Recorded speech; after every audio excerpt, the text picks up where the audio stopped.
Сайн уу хайрт найз минь? Чамдаа хүрэхээр зорж буй энэхүү захиандаа бид бүгдэд нийтлэг ажиглагддаг.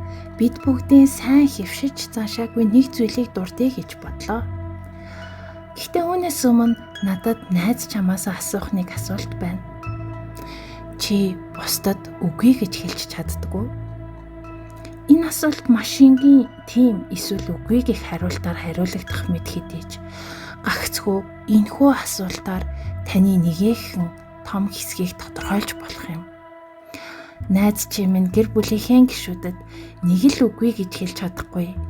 Нэг мэдсэн бусдын өмнөөс тэдний амьдралаар амьдарч өөрийнхөө амьдралд нэг л санаа тавьж чадахгүй байгаа юм биш үү?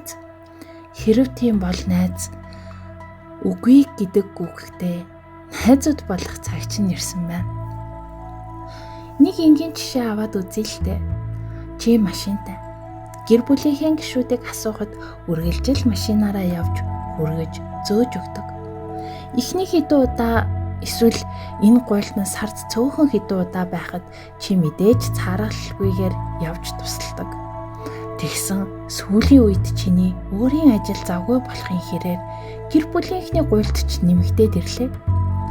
Өмнө учиртай үнэхээр боломжгүй автобус унаа явдаггүй эсвэл их хол газар руу гуйдаг байсан бол одоо бүр бараг автобусаар яваад хүрэх эсвэл жаахан алхаад хүрэх газар руу машинаараа хүргэж өгөхийг шаарддаг болов. Тэгээд зарим тохиолдолд үнэхээр амжихгүй гэдгийг эвтэйхэн учирлаж хэлэхээр чамд уурлаж, чамайг сэтгэлгүй мэтээр хэлж эхэлнэ. Энэ үед чамд үнэхээр буруу зүйл хийчихсэн юм шиг гимтэй мэдрэмж төрж чи баг багаар өөрийнхөө амьдралыг хоёрт тавьж эхэлнэ. Ихэнх тохиолдолд энэхүү процесс маш удаан явцтай явагддаг болохоор найз чи минь өөрийнхөө амьдралыг гэр бүлийн аль нэг гишүүнийхээ төлөө хайж байгаагаа ч мэдрэхгүй. Таны сонсогдож байгаа биз? Дахиад энэхүү жишээн дээрээ бид бүгдийн хөвшиж заншаагүй гэд байгаа тэр зүйлийг хөвшүүлж чадсан бол яах байсан талаар хэлэх гээд оролдъё. Чи машинтай гэр бүлийн гишүүд гуйхад эхлээд өөрийн төлөвлөсөн ажил, өөрийн ойр дотны хүмүүс амласан амлалт байгаа эсэх зэргийг шалгаад боломжтой бол гуйлтыг зөвшөөрнө. Харин хийхээр төлөвлөсөн зүйл байгаа бол эргэлзэлгүйгээр боломжгүй гэдгээ хэлж ойлгуулна. Үгүй гэж хэлэх эхэндээ маш хэцүү байдаг. Нэг л гимтэй юм шиг санагдаж гуйлт гуйсан гэр бүлийн гишүүн чамд нэг хэсэгтээ уурлана. Гэхдээ энэ бүх эвгүй байдлын цаана чамайг юу хүлээж байгаа гэж?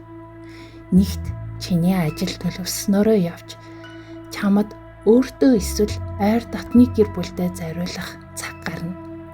Хүүхдтэй сургуулиас нь тарахад аавна гэж амлаж байсан бол тэр амлалтаа биелүүлэх боломж гарна. Бусдын гуйлтанд үргэлж тийм гэж хариулдаг байхад үргэлж уурлаж уцаарладаг байсан чиний хайр тань одоо харин сэтгэл хангалуун чамтай ярилцаж оройн хоол идэн сууна. Харин одоо чамаас машинаараа хүргээд өгөхийг гуйж байсан хүмүүс яах бол? Чамайг үгүй гэж хэлснээс болоод тэр хүн төлөвлөсөн зүйлээ болиулах болов? Хэрв чи өөрөө ийм нөхцөл байдал байсан бол чи яах байсан бэ? Үгүй гэж хэлсэн хүний араас ууралсаар сууж үлдэх үү? Эсвэл дараагийн аргаа хайж дараагийн алхмаа хийх үү? Мэдээж бид нэг гэр бүл гэдэг үндснээс салгаалсан өчрүүд болохоор нэг нэгэндээ хэрэгтэй үед нь туслалгүй л яах вэ?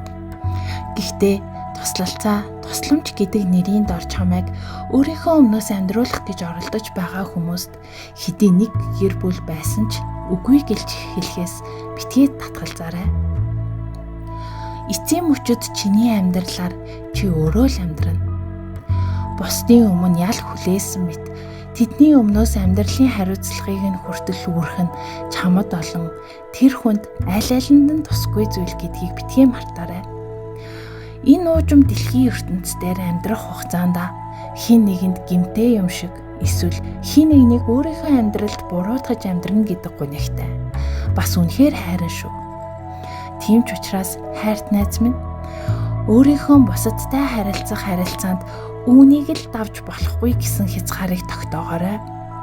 Энэ нь хизээч чиний биеийн амрыг харсандаа хийж байгаа үйлдэл биш. Тэгэлгүй чиний өөрөө өөртөө хийж чадах хамгийн хүчтэй сэтгэл зүйн хамгаалалт шүү. Хичээгээрэй найз минь. Чамайг чадна гэдэгт үргэлж итгэдэг чиний итгэл танд Пандагаас.